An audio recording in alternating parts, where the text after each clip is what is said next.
Bonsoir frères et sœurs et bienvenue sur TV et Radio de Vie. Nous sommes mercredi, n'est-ce pas, 8 avril. Voilà, mercredi 8 avril, parce que j'ai toujours le même problème avec le calendrier grégorien. Mercredi 8 avril 2015. Oh, alléluia.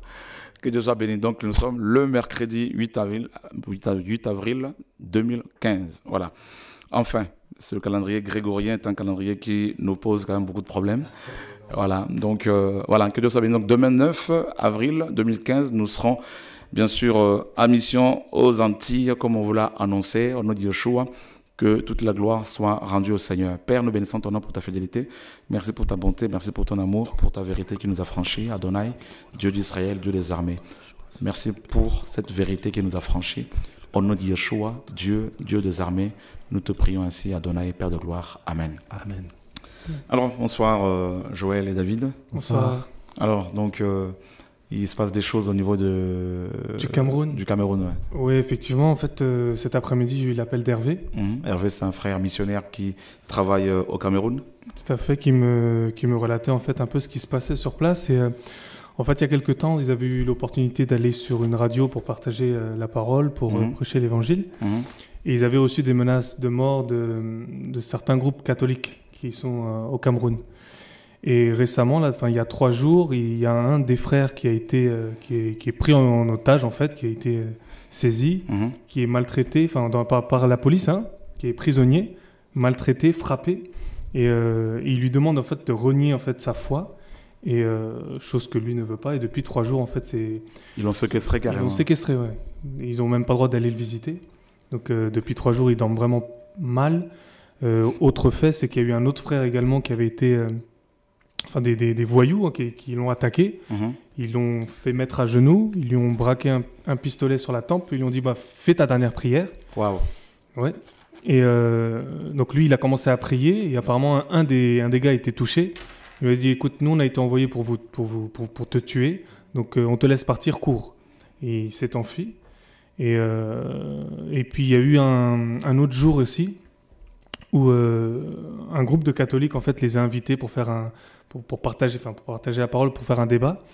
Ils se sont présentés pour partager, et ils avaient ramené un érudit en fait, une personne qui était versée, donc par moi, ça fait 21 ans qu'il lit sa Bible, et ils ont fait il a été confondu. Et eux, ils se sont pris des menaces de mort, tout simplement. Donc c'est vraiment compliqué. Ils me disaient vraiment que depuis 3 jours, ils sont un peu abattus. Et qu'ils nous demandaient en fait le soutien dans la prière. Et puis voilà, ils se sont fait aussi cambrioler.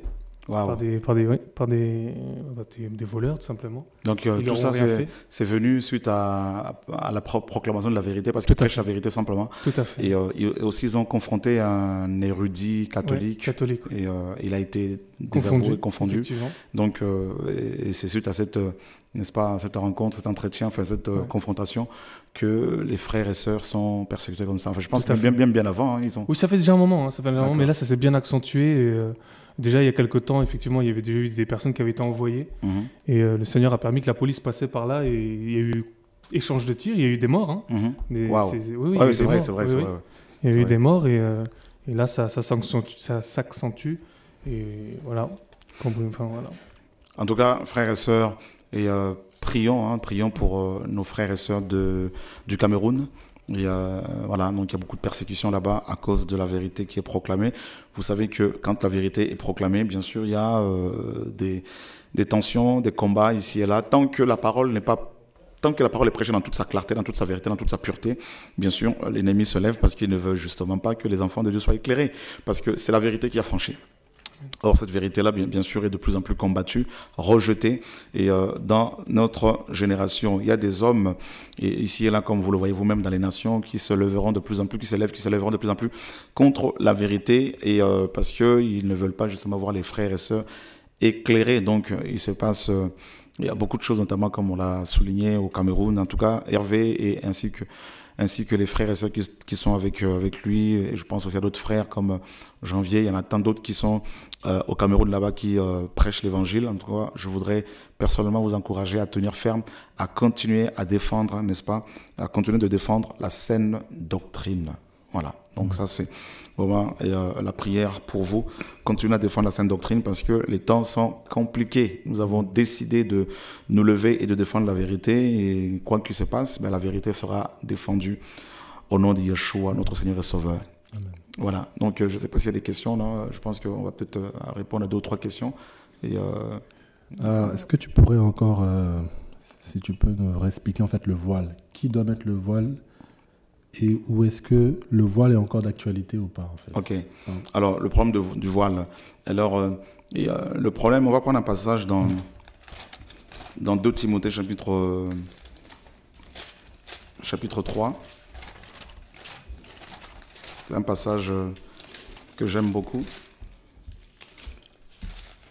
2 Timothée chapitre 3. Voilà. Donc, on va lire à partir du verset 1er. Alors, 2 Timothée. Voilà, donc si tu l'as trouvé, David, il n'y a pas de souci. Or, sache ceci, que dans les derniers jours, il surviendra des temps difficiles, car les hommes seront idolâtres d'eux-mêmes, amis de l'argent, fanfarons, orgueilleux, blasphémateurs, rebelles à leurs parents, ingrats, irreligieux, sans affection naturelle, sans fidélité, calomniateurs, intempérants, cruels, haïssant les gens de bien, traîtres, emportés, enflés d'orgueil, amis des voluptés plutôt que amis de Dieu, ayant l'apparence de la piété mais en ayant renié la force. Éloigne-toi donc de tels gens. Or, de ce nombre sont ceux qui se glissent dans les maisons et qui tiennent captives les femmes chargées de péché et agitées de diverses convoitises, qui apprennent toujours mais qui ne peuvent jamais parvenir à la pleine connaissance de la vérité. Et comme Jeannès et Jambres ont résisté à Moïse, ceux-ci de même résistent à la vérité, étant des gens qui ont l'esprit corrompu et qui sont réprouvés quant à la foi. Mais ils ne feront pas de plus grands progrès, car leur folie sera manifestée à tous, comme le fut celle de ceux-là. Ok, alors on va juste aller, je ne sais pas si c'est possible de faire un zoom sur le tableau. Et voilà, donc on va nous aider par rapport avec l'équipe technique pour zoomer sur le tableau. Je vais aller rapidement avec le feutre, David. Voilà, c'est parfait, il y a des feutres là-dessus. Et pour expliquer un peu ce problème que l'on rencontre dans beaucoup d'assemblées, dans beaucoup d'églises. Hein. Ouais. Il y a le problème du voile, justement, le voile de la femme. Donc on va directement aller sur le tableau. L'équipe, voilà, merci. Alors, j'ai pas de micro portable. Et voilà. Alors, il y a le mot qui nous intéresse ici, frères et sœurs, c'est le mot apparence, n'est-ce pas? Apparence. Ah ouais. Voilà, apparence de la piété. D'accord? Donc, alors,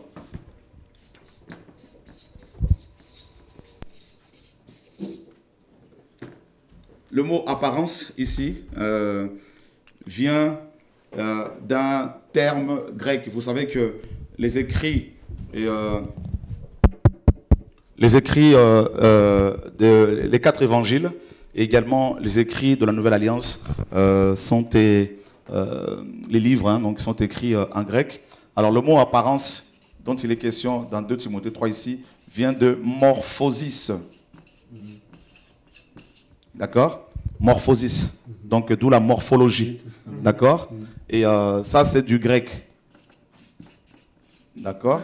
Et ensuite en latin c'est forme. D'accord? C'est du latin. Voilà. Donc, donc, nous avons ici, en fait, un terme, le formalisme. Hein, formalisme, tout ça. Et l'accent excessif sur, n'est-ce pas, les apparences, sur la forme extérieure. Hein, donc, de la chrétienté, de la foi. Et c'est pour cela, Paul, ici, justement, quand il va écrire cette lettre à Timothée, il dira que ces hommes, justement, de la fin de temps, parce qu'il dit que dans les derniers jours, il y aura des temps difficiles, et, car les hommes seront idolâtres. Donc, il parle ici des croyants.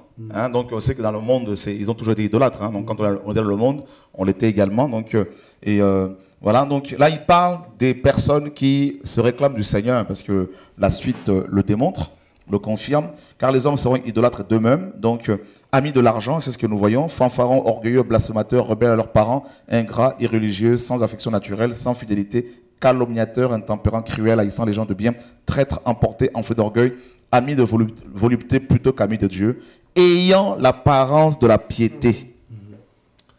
Ayant l'apparence de la piété, mais reniant ce qui a fait, n'est-ce pas, la puissance, régnant la puissance, la force, le pouvoir, n'est-ce pas, de la piété. Or, le pouvoir de la piété, n'est-ce pas, c'est l'amour, n'est-ce pas? C'est l'amour pour Dieu, l'amour pour les frères et sœurs, l'amour pour la vérité, l'amour de la vérité. Donc, l'accent est mis plus aujourd'hui, Paul le dit, en ce temps de la fin, sur les apparences.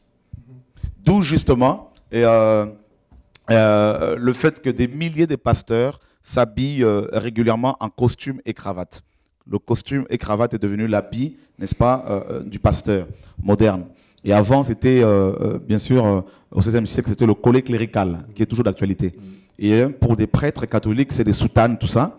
Et chez d'autres, des chrétiens qui interprètent ce livre de manière, comment dire, charnelle, ben, ils vont obliger notamment les femmes à porter un tissu, donc un bout de tissu, voilà, qu'on appelle le voile.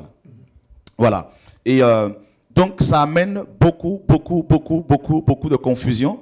Et alors que Paul n'a jamais dit que si une femme ne porte pas ce tissu, un tissu sur sa tête, ne sera pas sauvée. C'est écrit nulle part.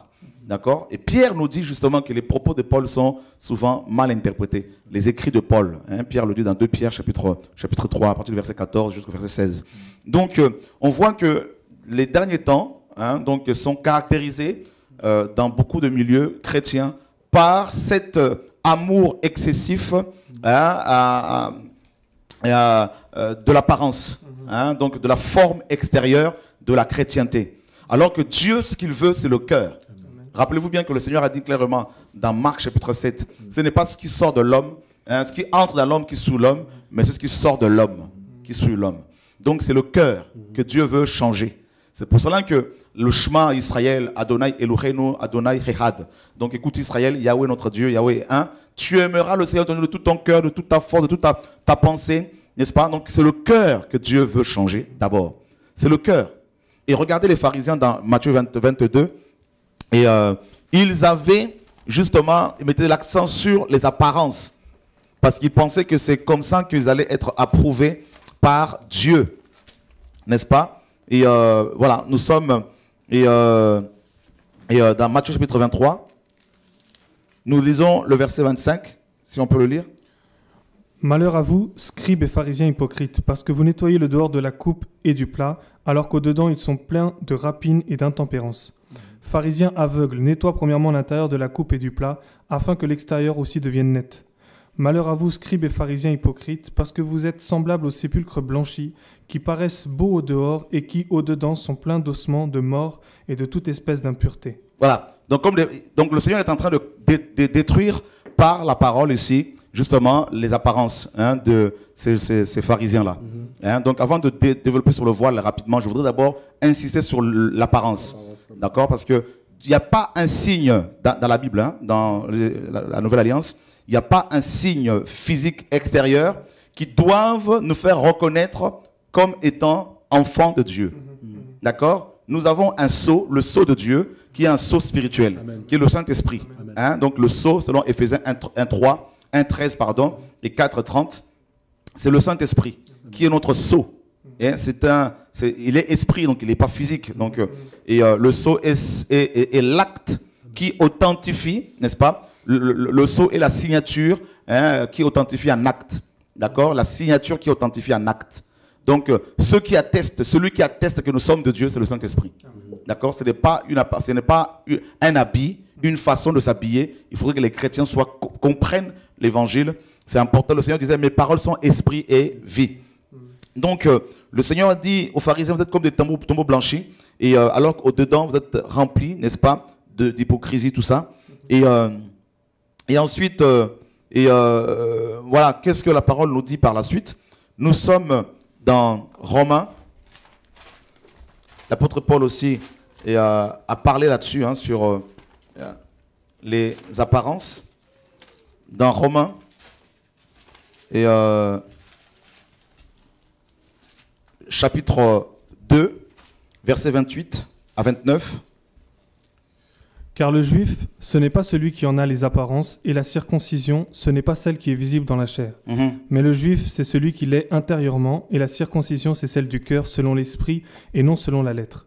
La louange de ce juif ne vient pas des hommes, mais de Dieu. Car le juif, ce n'est pas celui qui en a les apparences. Voyez? Donc, et Paul ici, effectivement, dénonce le formalisme. Hein. Donc, l'apparence de la piété correspond aux vêtements des brebis, effectivement. Et, le Seigneur disait dans Matthieu 7, gardez-vous des faux prophètes, ils viennent en vous en vêtements des brebis. Mais au fond d'eux, ce sont de lourds ravisseurs. Donc, l'accent est mis sur les apparences. Et vous allez voir, je ne sais pas si on peut avoir des images par rapport aux apparences de la piété que l'on retrouve ici. Là, c'est possible, c'est pas possible, c'est pas grave. Tel que le voile, tout ça, on verra. Donc, vous allez voir des sectes comme le christianisme céleste, par exemple, où les gens vont s'habiller en blanc. D'accord? Donc, parce que le blanc est l'image de la pureté dans la Bible. Hein. Donc, du coup, en s'habillant comme ça, ils peuvent tromper les gens et, parce qu'ils mettent l'accent sur les apparences. Vous allez voir, dans d'autres sectes, ils s'habillent en rouge, d'autres c'est en vert, n'est-ce pas? Donc, d'autres ont des tenues, hein, comme dans l'armée. Et parce que tout ça, les gens cherchent l'homme cherche à ce qui frappe le regard. Le prophète Samuel était tombé aussi dans ce piège dans 1 Samuel, n'est-ce pas, 16, quand il est allé oindre David, quand il a vu le frère de David, Eliab, il a cru que c'était vraiment un homme de Dieu parce qu'il a vu son apparence et Dieu lui dira, l'homme considère ce qui frappe le regard, hein, les yeux, mais Dieu regarde au cœur. Il sonde le cœur et les reins. Amen. Donc les apparences, voilà, donc sont dénoncées dans les Écritures et voilà pourquoi ceux qui sont attachés aux apparences, n'est-ce pas, à la forme extérieure de la vie chrétienne, de la chrétienté, ils vont condamner des femmes qui ne portent pas un tissu qu'on appelle le voile. Parce que ce sont tout simplement des religieux qui interprètent Paul de manière religieuse. Et voilà. Et voilà. Donc, nous sommes justement dans 1 Corinthiens en question. 1 Corinthiens chapitre 11. Et voilà. Nous lisons à partir du verset, n'est-ce pas, et 3. Mais je veux que vous sachiez que Christ est le chef de tout homme, que l'homme est le chef de la femme et que Dieu est le chef de Christ. Tout homme qui prie ou qui prophétise ayant quelque chose sur la tête déshonore son chef. Toute femme, au contraire, qui prie ou qui prophétise sans avoir la tête couverte déshonore son chef. C'est comme si elle était rasée. Car si une femme n'est pas couverte, qu'on lui coupe aussi les cheveux. Or, s'il est honteux pour une femme d'avoir les cheveux coupés ou d'être rasée, qu'elle se voile. Car pour ce qui est de l'homme, il ne doit pas couvrir sa tête vu qu'il est l'image et la gloire de Dieu, mais la femme est la gloire de l'homme. Parce que l'homme n'a pas été tiré de la femme, mais la femme a été tirée de l'homme. Et aussi, l'homme n'a pas été créé pour la femme, mais la femme pour l'homme. C'est pourquoi la femme, à cause des anges, doit avoir sur la tête une marque de l'autorité de son mari dont elle dépend. Ok. Alors ici, David, on nous parle du voile par rapport aux femmes qui ont des maris et non aux femmes célibataires. Si nous restons dans le contexte de la parole de Dieu. Parce que nous voulons comprendre l'évangile. Nous ne voulons pas mélanger la parole de Dieu. Donc, Paul parle du voile ici par rapport aux femmes mariées. Et le grec le dit également là.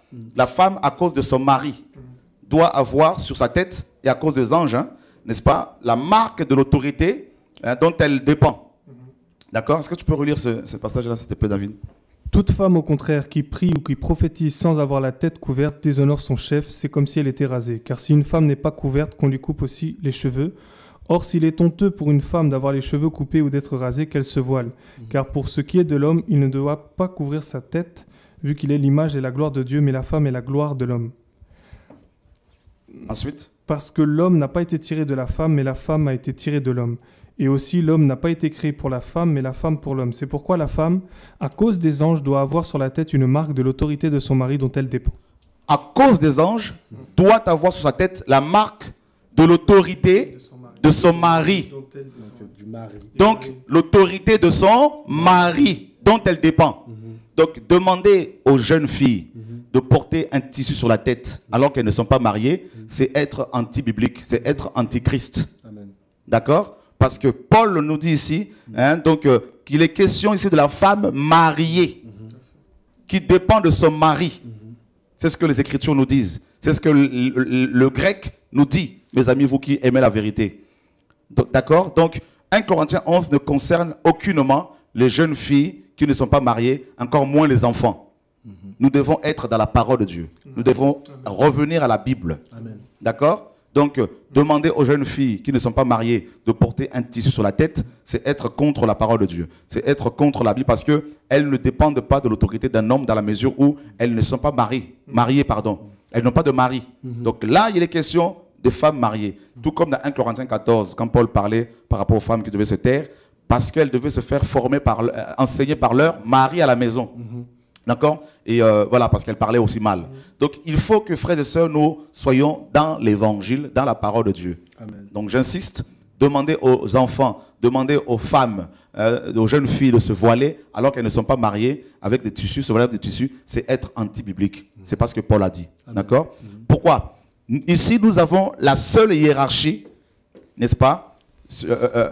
Comment dire? Humaine, dans la Bible. D'accord? Et c'est-à-dire, on nous dit que l'homme est le chef de la femme. Pourquoi je fais ce schéma? Et parce que le mot chef dont il est question ici, vient du grec képhal. D'accord? Képhal. Donc on va nous aider. Képhal, qui a été traduit par chef ou encore tête.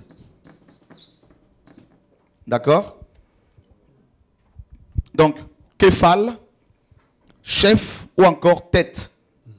Donc, en quelque sorte, Dieu est la tête de Jésus-Christ en tant qu'homme. Christ en tant qu'homme. Christ est la tête de l'homme. L'homme est la tête de la femme. C'est pour cela que Christ nous dit est la tête de l'Église. L'Église est la femme de Christ. D'accord?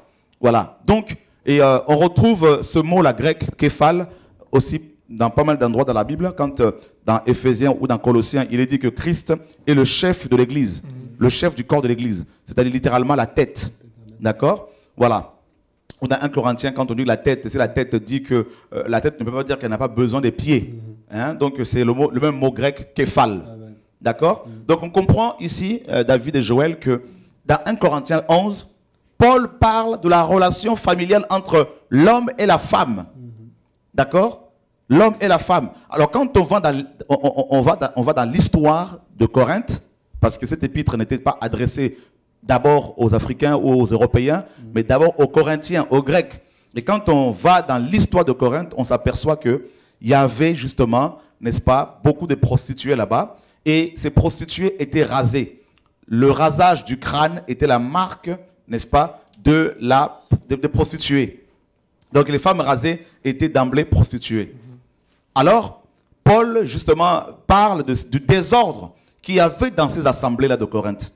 Et il va mettre de l'ordre dans ces assemblées pour que les chrétiens fonctionnent correctement. C'est pour cela qu'il va beaucoup parler de la famille, par rapport aux Corinthiens. Dans 1 Corinthiens 7, il parle de la famille, n'est-ce pas, du mariage, tout ça. Et il y avait beaucoup de désordre dans ces assemblées. Et ces femmes étaient venues dans ces assemblées et causaient beaucoup de troubles. Il y a même un des Corinthiens, nous dit la parole dans 1 Corinthiens 5, qui sortait avec la femme de son père. Donc il y avait vraiment beaucoup de désordre. Et Paul écrit ici pour mettre de l'ordre. D'accord? Et ensuite, quelle est la conclusion de Paul par rapport au voile? Verset 11. Toutefois, dans le Seigneur, l'homme n'est pas sans la femme, ni la femme sans l'homme. Car comme la femme est par l'homme, de même l'homme est par la femme, et tout cela procède de Dieu. Jugez-en vous-même. Est-il convenable que la femme prie Dieu sans être couverte? La nature elle-même ne vous enseigne-t-elle pas que c'est une honte pour l'homme d'avoir des cheveux longs, mais que c'est une gloire pour la femme de porter des longs cheveux, parce que la chevelure lui a été donnée pour lui servir de voile? Ok. Paul, la conclusion de Paul, c'est quoi? C'est une honte pour l'homme d'avoir de longs cheveux.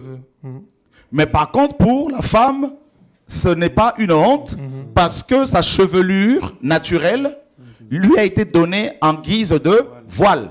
Donc les cheveux de la femme, Paul dit, c'est son voile. Voilà la conclusion de Paul, frères et sœurs.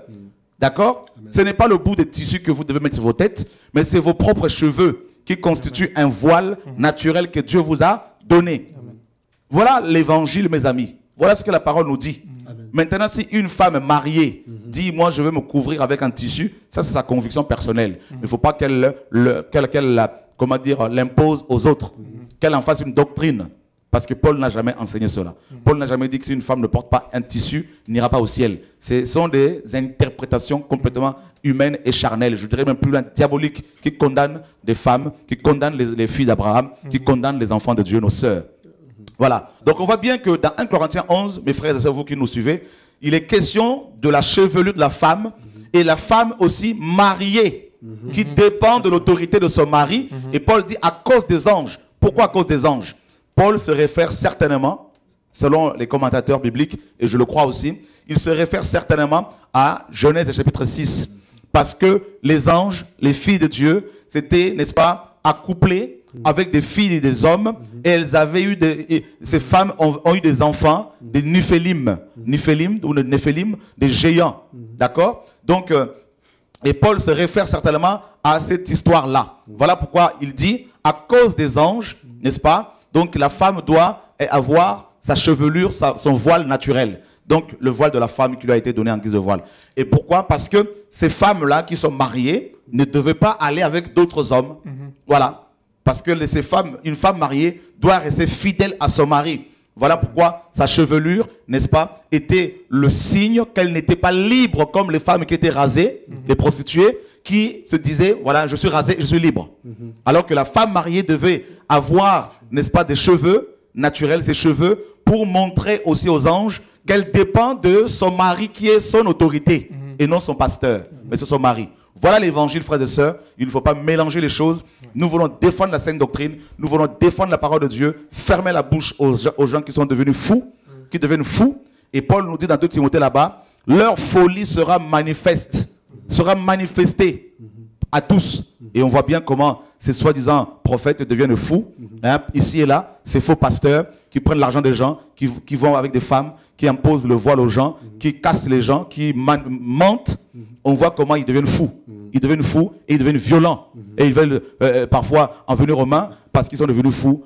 2 Timothée 3 le dit. Donc c'est la folie qui est manifestée. Que Dieu soit béni, frères et sœurs. Nous voulons à TV de Vite défendre la sainte doctrine. Nous allons le faire jusqu'à ce que Christ revienne. Jésus-Christ revient et nous allons nous tenir à la brèche pour défendre la parole de Dieu, frères et sœurs. Au nom de Yeshua, partout où Dieu nous enverra. Je tiens à dire aux frères et sœurs de Belgique, d'ici le premier dimanche, ou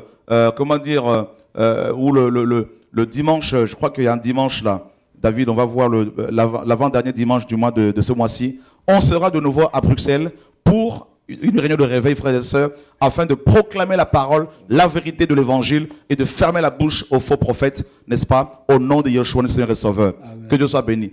À mon retour des Antilles, frères et sœurs, il y aura des émissions encore sur les offrandes bibliques, sur la parole de Dieu, parce que nous devons revenir à l'évangile biblique et à la parole de Dieu et au message apostolique au nom de Yeshua, notre Seigneur et Sauveur. C'est quoi la date de...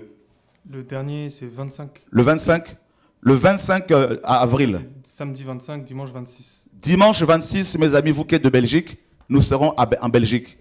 On va se préparer, Joël, pour une mission à Bruxelles, au nom de Yeshua, pour annoncer encore le message du temps, et fermer la bouche de tous les faux prophètes, au nom de Yeshua. Et on ira à Londres, on ira partout où Dieu nous enverra, afin d'annoncer partout que Yeshua revient, au nom de Yeshua, notre Seigneur et Sauveur. Que Dieu vous garde. Il y a l'émission avec, le pain quotidien. Et je bénis Dieu pour tous les défenseurs de la sainte doctrine. Frères et sœurs, au nom de Yeshua. Vous savez, les témoignages sont bibliques.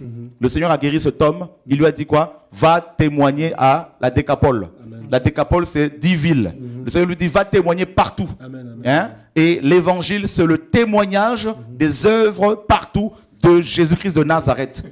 Alléluia. C'est biblique. C'est la parole de Dieu. La Bible même, c'est un témoignage. La Bible même, c'est un témoignage. N'est-ce pas? Ils l'ont vaincu à cause de la parole de Dieu, à cause de la parole, à cause du sang de Jésus-Christ et à cause de la parole de leur témoignage. L'apôtre Paul a témoigné des miracles que le Seigneur a fait On a parlé dans Acte 19 des miracles extraordinaires que Dieu opérait par les mains de Paul, par les mouchoirs de Paul, par l'ombre de Pierre. Les miracles, on ne prêche pas les miracles, nous prêchons l'évangile, nous prêchons Jésus, mais les miracles accompagnent l'œuvre que Dieu fait, accompagnent sa parole. Voilà, c'est l'évangile, frères et sœurs. Il y a des témoignages, on ne le fait pas publiquement parce que c'est privé parfois, mais beaucoup de témoignages doivent être proclamés afin que le monde sache que Dieu est Dieu. Il faut que, sur le mont Carmel, Élie a dit, si Baal est votre Dieu, que le feu descende. Amen. Si Yahweh est Dieu, le feu descendra. Et le feu est descendu. Amen. Et les prophètes de Baal ont été confondus. Amen. Frères et sœurs, si quelqu'un dit qu'il est prédicateur, il est chrétien, il faut aussi que les conversions, les baptêmes, les miracles, les guérisons divines l'accompagnent. S'il n'y a pas ça, c'est qu'il n'est pas de Dieu.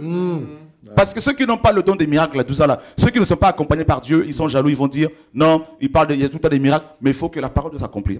Les cancéreux sont guéris. Cet homme aveugle, ce papa, dimanche à Bruxelles, a été guéri. Hein? Au nom de Yeshua, ses enfants sont dans la joie. Amen. Dieu guérit les cancéreux, Dieu guérit les sidéens. Les preuves sont là, frères et sœurs. Nous allons continuer à défendre la sainte doctrine. Et aux Antilles, là-bas, frère, par la grâce de Dieu, nous arrivons pour proclamer Yeshua qui revient. Au nom de Yeshua, soyez fortifiés, enfants de Dieu. Nous sommes à la brèche. Que toute la gloire soit rendue à Jésus-Christ, notre Seigneur et Sauveur. Amen. Amen.